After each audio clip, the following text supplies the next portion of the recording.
Hello, this is Paul, and I just wanted to give a just sort of getting up to speed guide on Rust. I'm not really sure where everybody's coming from, so I just wanted to make sure we're all on the same page as we get started. Uh, so Rust is programming language, empowers everyone to become a systems programmer. This is the beta version of the site. They're trying to make it really accessible and friendly and loving. Um, the old version of the site has some uh, example code and some features. I'd say we get into this more of why I like using Rust. Um, but my main thing is these zero cost abstractions. So if you write Rust um, correctly, you pretty much end up with something that's as fast as well optimized C code. And that means things that are written in Rust are really future proof. Um, and companies are kind of turning to Rust when they want to optimize something that is sort of the real hot code path of their services. So like Dropbox uses Rust for some real high intensity stuff. Rust is not mature enough right now to be good at doing everything. And there's a lot of programming languages that, like, for instance, Go on the server, it seems very ergonomic. People love using it. It's very simple and straightforward. Rust has a lot of difficult learning curve that makes it hard to do things. But if you do actually understand it well enough to work with it, you end up with kind of the best thing, which I don't know. Maybe it's a problem that I have, but I just kind of like that. And they really busted this website with that beta banner. Um, but yeah, so you end up with something like C code, but it's guaranteed memory safety, which they do with these move semantics, and we'll get into this stuff. Threads without data race. It's got generics unlike Go. They're trait based, which is kind of like, I think they're called protocols in Swift. Um, I mean, they're similar. Obviously, nothing's exactly the same. And it's typed, so get ready to learn about types, which is really exciting. Okay, so let's install Rust. Oh, by the way, so this is the book. There's a bunch of there's three versions of the Rust book, and the newest one is the 2018 edition. So this is one is the living version that's updated as the language is updated. And because I use the nightly version of Rust, I like to use this version of the book. So to install Rust, you're going to copy and paste this into your terminal, which is obviously the safest thing in the world to do. If you are new to the terminal, I can't really help you if you're on Windows because things are a little different. I mean, obviously, you're just gonna copy this, paste this. I've already run this, so this is gonna run Rust up, which it's an installer. It installs Rust, but also installs other tools. So it's real helpful in that sense. Um, and so once you have Rust up, you want to actually install Rust. So I'm going to install the nightly version of Rust. See, that could take a while. Um, I like nightly. Nightly is kind of like living in the future. It's not like it's not crashy or super unstable, but it adds the features that are sort of being proposed before they become stabilized in an official part of the language. So you get to play around with weird new things that sometimes break, or more often aren't super well documented. But I don't know, because I'm not writing something for production right now. I just enjoy using Nightly, and get all the features. Rust docs, that's a big one. So let's see. While that's installing, I mean, I already had Nightly on here, but it's just updating to the latest Nightly of it. It's a Nightly. And another resource. So the book is take you kind of build on itself and take you through basically all the main concepts of the language. There's also another book called Rust by Example that has some nice sort of like it just has like code snippet that just like here's how you would do this thing. So this is useful for if you just kind of want the syntax for how you would work with something.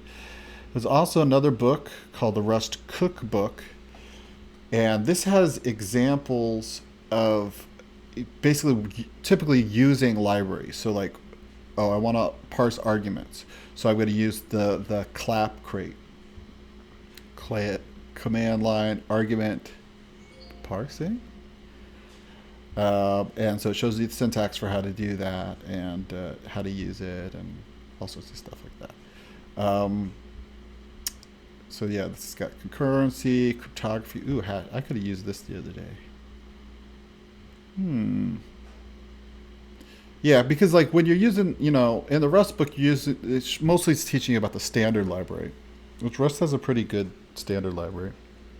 But because, oh, maybe I should have opened this tab.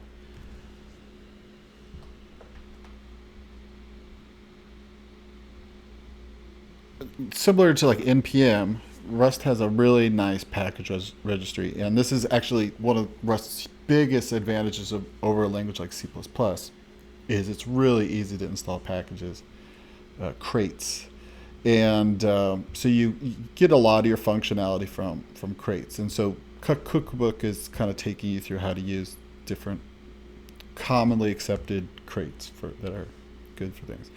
Yeah, here's the Rust step documentation. So I've installed nightly. So I have 1.32. The stable Rust right now is 1.31, I believe. So I just need to set nightly as my default. So now that's gonna be my tool chain. So now I have something called Cargo, which Cargo is the package manager, but Cargo also lets you make projects. So I'm gonna make I'm in my Rust folder right now. So I'm gonna just make this guessing game example. This is the first like little sample program in the in the Rust book. So I created a binary package. You can also create a library. That it just means it doesn't have a main function, and it's just something you import into other applications. But this is a binary, so I could run this. Oh, I need a cd into that directory. So I can cargo run. It's going to compile, and it ran it, and it's a hello world. So we already solved hello world. So I'm going to open this up in Visual Studio Code, which is my editor of choice. I use Vim key bindings, but Visual Studio Code has so many niceties, and I'll show you some of those. It's chugging a little bit because I'm screen recording. So if you see down here, RLS. So this is Rust has the Rust language server, which communicates with Visual Studio Code the same way other IntelliSense stuff does in Visual Studio Code. So the same way like you get like helpful information about types and stuff in JavaScript, you get that in. Let's see, I should have a. Oh, thank you. That is a function, mate. RLS is live compiles your program and gives you type annotations and tells you if you broke something. Like if I left off that semicolon, it'd probably be mad at me because I can't work. It's really thinking about it. Okay, well, let's see. I'm sure this will work. So anyways, you need the extension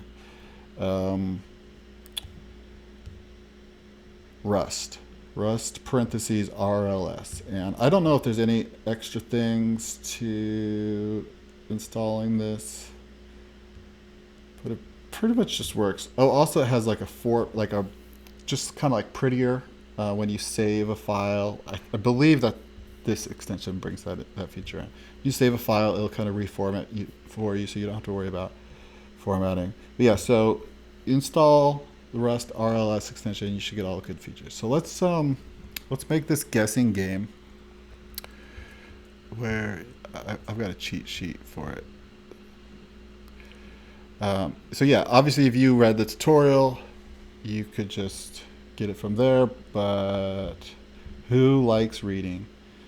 Oh, I guess I should explain what's going on here. So this is like the package.json basically. Oh, now you know my email address. Um, this is kind of a new thing where you have the 2018 edition, so you're kind of opting into new features, the alternative to this 2015 edition. And then you can declare new dependencies, which is something we'll do. So the guessing game.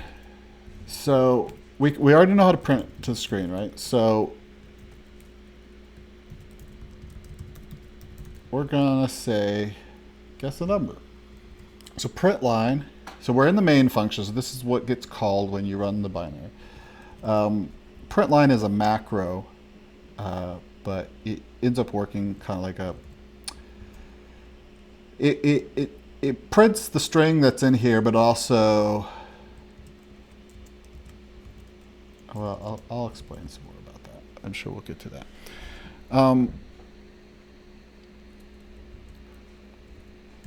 So we can run this. Actually, here, let me just open this up in VS Code. Cargo run. Guess a number. Okay, so we need to get some input into the program. So we want the.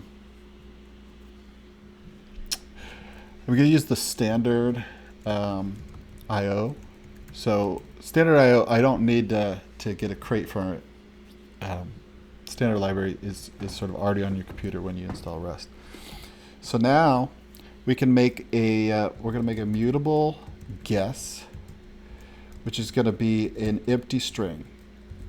So if you did this, which is something I would do in like other programming languages, this is like a string slice, but it's not a growable string. So this is sort of allocating, hey, I want a string that's exactly this long, and that's not going to be long enough for what I want to do, because it's 0 long. So string new, this is a, oh, here's some RLS helping us. Yeah, a UTF-8 encoded, that becomes important later on, but growable string. And so the borrowed counterpart, if you have a reference to something that's sort of a fixed length, it's a str. But we've got a string, and I call it mutable by default. Let's make this not mutable, and you'll see what happens. So this is immutable, and unlike const, I don't understand const in JavaScript, but you can't change this guess. You can shadow it. I could say let guess equal make it a U32 equal 12. I could do that. So I've just basically stolen the name, and now I can't get at this anymore because it's been shadowed. But I can't mutate this because it's immutable. So we're gonna get some input. So IO standard in, and then we're gonna read a line from the user, and we're gonna pass in the guess variable. So we're gonna basically assign whatever we get from the user to guess, and then expect. So this is gonna unwrap a result. So this could fail, right? So we need to handle the failure case. So we're gonna say if this doesn't work out, crash and print this error out. So if I save this, so it says mismatched types. It expected a mutable reference. Instead, it just got a straight up string. And there's more details down here. Expected type and mute standard string, got just a string. So help. Consider mutably borrowing here and mute guess. Okay. So, all right, I'll try to mutably borrow guess. I want a mutable version of guess because I need to assign data to this. Uh-oh. Another problem. Mismatched types. Expected mutable reference. Found the string. Interesting. So it's giving us the same thing. But here it shows the problem. It's not that I didn't ask for a mutable string when I'm using the readline function. It's that this isn't a mutable string. This is an immutable string. So now, if I say mutable, squiggly lines go away, this compiles. So that's using Rust. You did it wrong.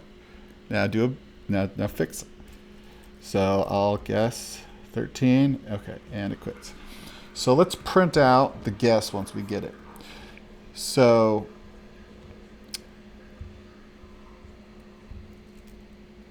let's do another print line. You guessed. Now, I don't know. Every language has its own way of doing strings, but this is how Rust does it. Or this is string formatting, right? So print line is a macro that actually wraps the format macro. So you could do format, and that just creates a string with the same sort of syntax as print line, but then print line obviously actually prints it out. So you guessed, and then I'm going to put in the guess. And this doesn't need a mutable copy or a mutable reference to guess. It's fine just taking guess directly. Let's clean this up a little bit. I guess I could make this a little bigger, huh? That doesn't help at all. You don't need this. Okay, so you guessed, and so I'm just these little guesses. If I had, some more variables here, guess, and this is why I believe this is why println is a macro, because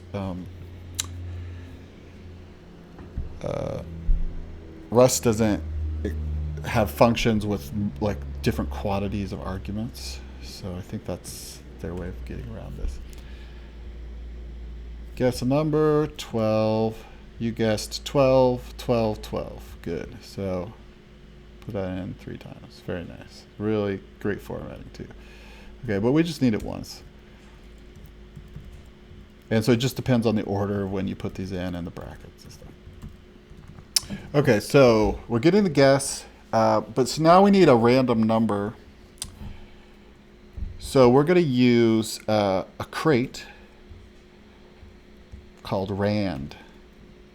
So when I'm looking for a crate, I know what this one's already called, so I'm just going to search for it. So here's the crate, rand, and a lot of times there's not a ton of information in here, but it'll say, a lot of times it'll say how to add it to your cargo toml, which is most of what we need to do. And then you can go to the documentation. Sometimes there's an example, sometimes there's not. But yeah, so we're going to add this to our dependencies. Rand equals 0.6. I actually have, I see this, I get this little thumbs up. I have a Visual Studio Code extension that gives me a list of versions. Looks like this. See, there's 0.61 is available, but they haven't updated their documentation to say that. So I could pull that in. The other thing I do a lot is I'll do so I need serde, it's just serialization, deserialization library. I'll just put, I'm sure there's a better way to do this, but I put 0.0 and then I save, and it'll say the latest, and then I'll just choose the latest. Excuse me. And then I get a thumbs up. Okay, so now we've got the rand.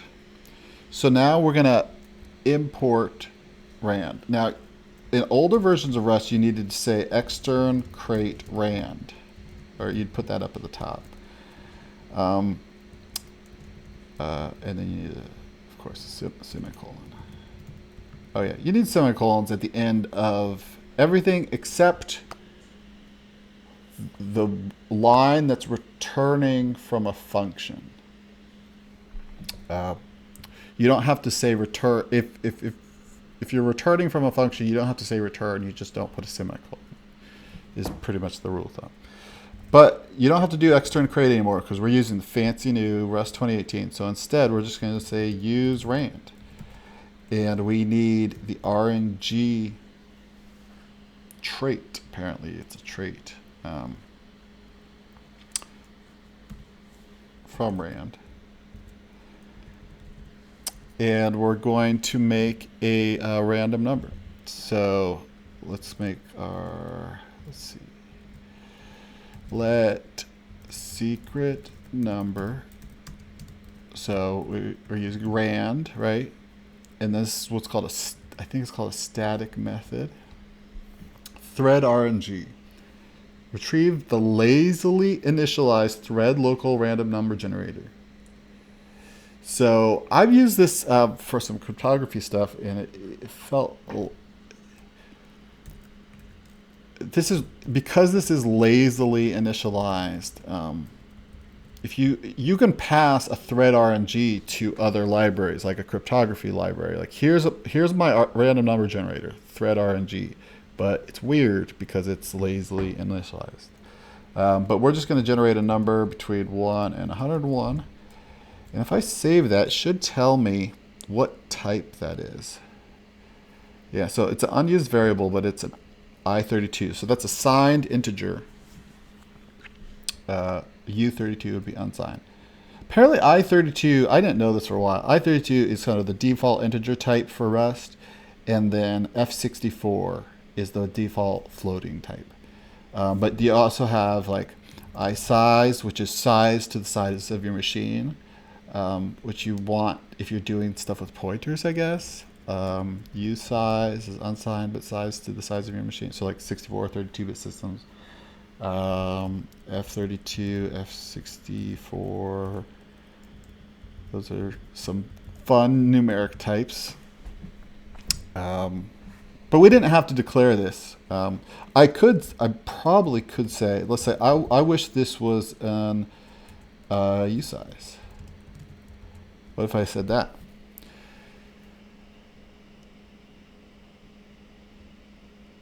I mean, it's not complaining. Does it compile?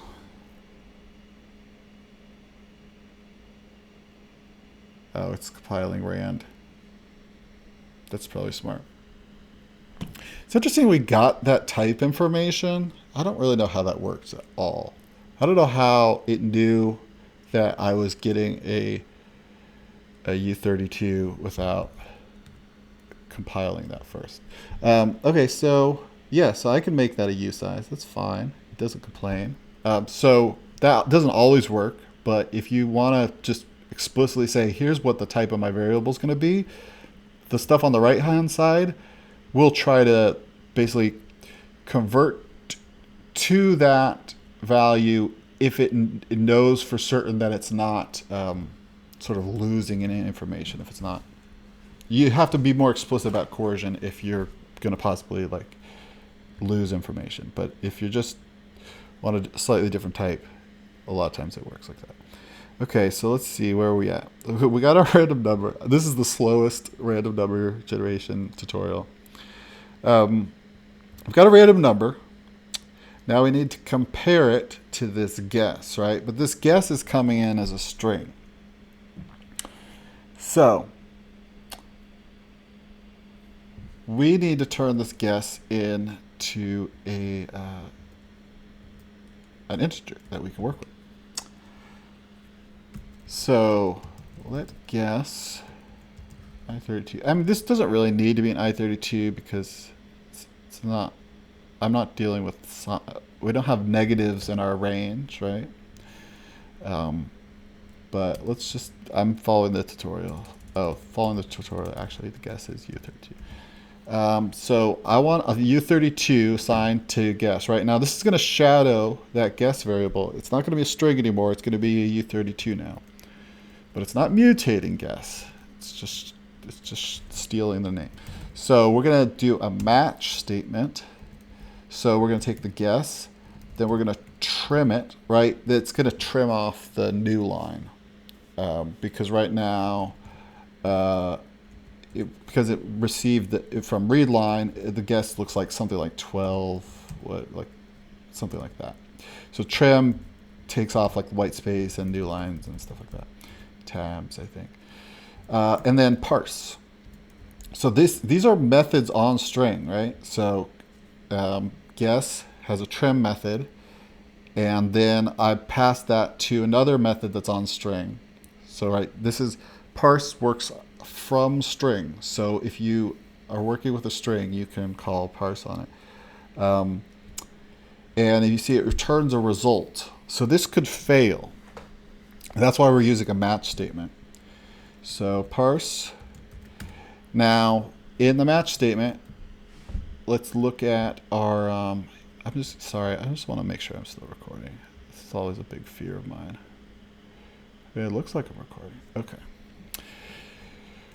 So, a result has the F, which is the from string, right? So it's basically whatever it's going to end up as, or an error. So the left-hand side is the OK state, and this is the error state. So one thing we could do, if we didn't want to deal with this error, and we're just like, you know what? I bet I have great users who will never put in strings. I'm just going to unwrap it. See if that's going to work. Why doesn't it like that? Oh, because I have matched. So I'm just going to say unwrap. This is fine. So let me know that I've got an unused variable. So I guessed 13. You guessed 13. That worked fine. Now let's try it, and I'm going to see it panicked. So I typed in bagel instead of something that can be turned into a U32. So the thread main panicked, tried to unwrap, got an error, it got a parse int error of kind invalid digit. So unwrap says, try this. If it doesn't work out, crash. And thankfully it tells you why it crashed, which is nice. But so anyways, we're going to do this as a match statement so we can handle both scenarios. So match, we're going to say, okay. So this is the okay. So result is an enum, which is result is let's see, what is it? It's like I forget the syntax, but basically enum, and it's basically okay, and then whatever type is inside of the okay, which is what we're trying to get out, or an error, and then probably the type of the error, I guess. I don't know. So we're matching on an enum that could be okay with something inside of the okay, which we'll call number. I could call it anything. We're calling it number num, and then if we follow this, if it's okay, we get the value out and we return this, and so now this number that's inside of the okay is assigned to guess as a U32. And then comma, and if there's an error, I don't even care about the error type. And for now, let's just print line. That's not a number, I bet. So that is a match statement. Okay, so now if we have bad people who are trying, oh, and we need a semicolon after here.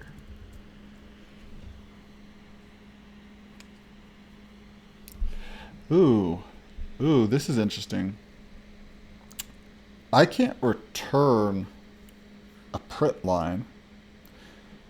This is called the unit type. I can't return a print line. Wait, I think they do this though in the actual tutorial. Let's look at the Rust book how they did this, and we have a better thing that we can do in a second. But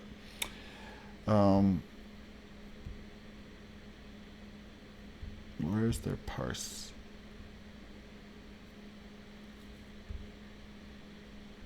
Let's see. See, look at all this reading. You don't want to have to do all this reading.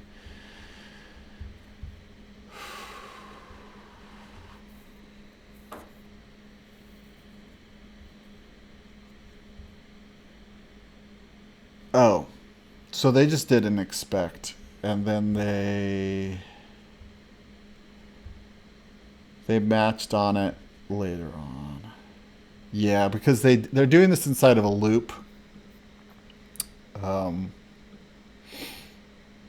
right. Well, see, this is something that I need to learn more about, is unpacking these. I think there's a way that I could do something like sort of branch off in a different direction with this program. But right now, because I'm trying to say guess is going to be U32, I can't give it a print line as it's so anyways, let's oh, you know what I think we could do? We could panic.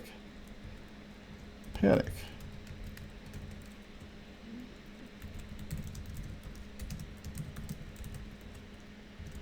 So I'm not saying guess is going to be anything. I'm going to say we're going to crash. So this is kind of like doing unwrap. So 12, that works. If I do bagel, so panicked. And you see I got a lot less error information because this is, I just wrote my own panic. Didn't get a number. That's all I know. Okay, so now we need to compare the guess to the secret number, right? So I don't know why. Oh, so they get this other thing from standard library. So this is kind of a weird one, but I guess we'll go with it.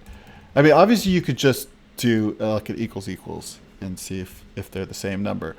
But they want less than and greater than, right? So the same sort of things that you use for sorting, they have this ordering, or it's another enum. Ordering is the result of a comparison between two values.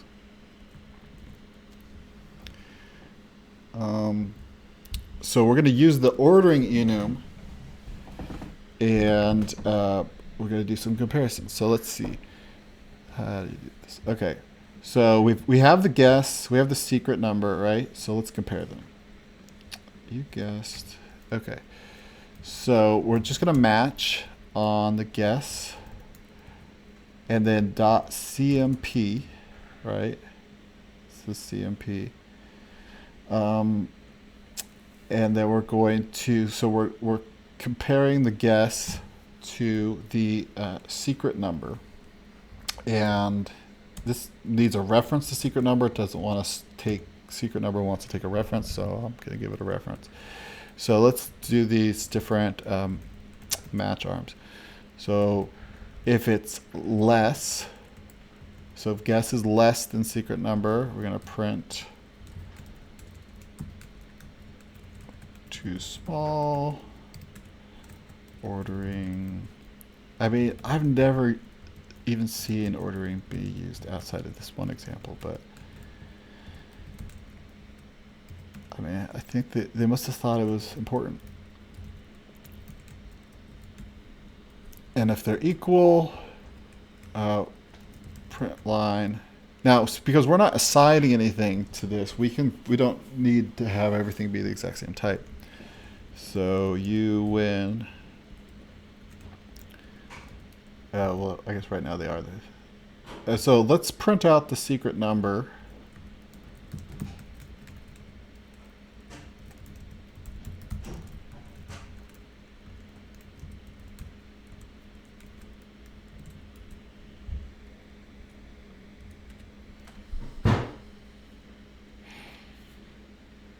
Okay, so secret is 32. So if I say 31, I guess 31, that was too small, and it exits the program.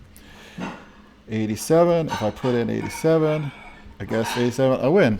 So basically won the program, won the game of the best. But we're going to put this into a loop. So I really like the syntax. Loop, bracket. Now it's just loops. So what do we need to put inside this loop? So at the start of the program, it's going to guess a number. And I have this mutable variable guess. Then it's going to create a secret number. It's going to tell us what the secret number is. Now we need to read and do the rest of the stuff in a loop. So let's, oops. As you can tell, I'm not perfect at see, now it'll fix my formatting for me if I did a good job.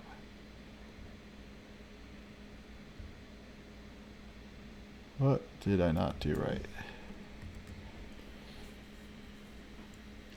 Yeah, unclosed delimiter.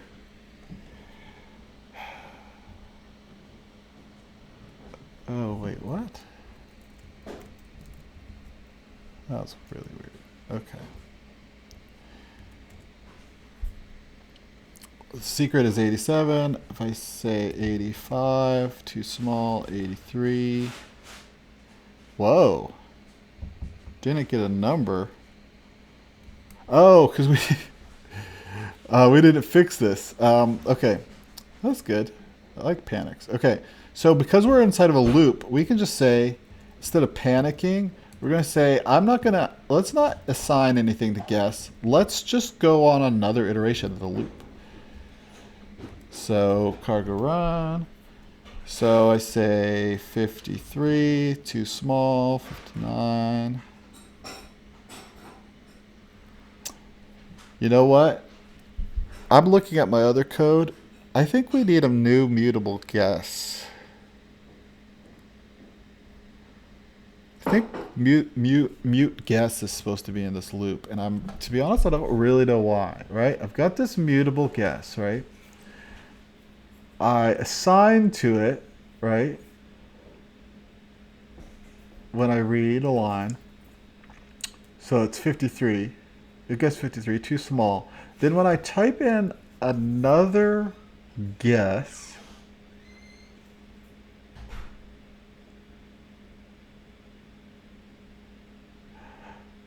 this is an empty string, so it's modifying it.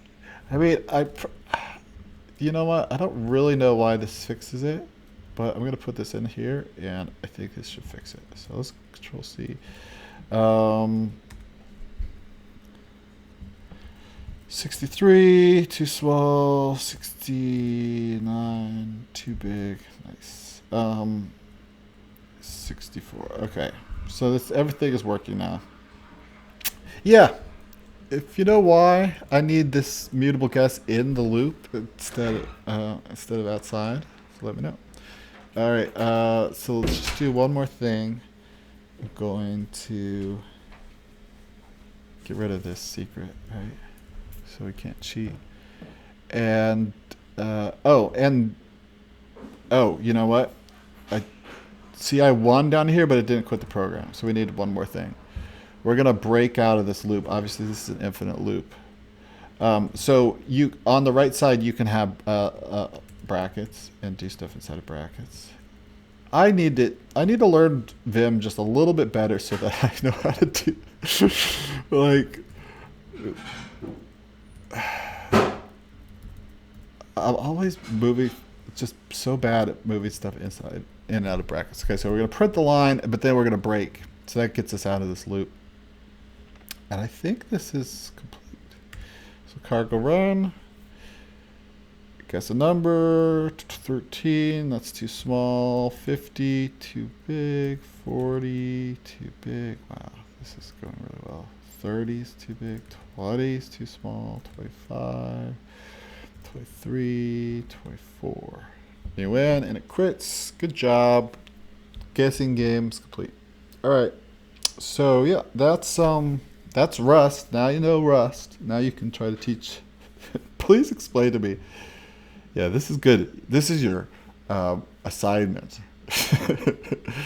Is why does this need to be in the loop? It's just to clear it out. It's a good question. Okay. All right. Well, yeah. Let's do some more Rust. But I just wanted to make sure you had like a real basic understanding of some concepts and how to get a nice. I mean, being able to hover over stuff, see what type it uh, is pretty cool. I really, really love that. All right. Well, thanks for watching.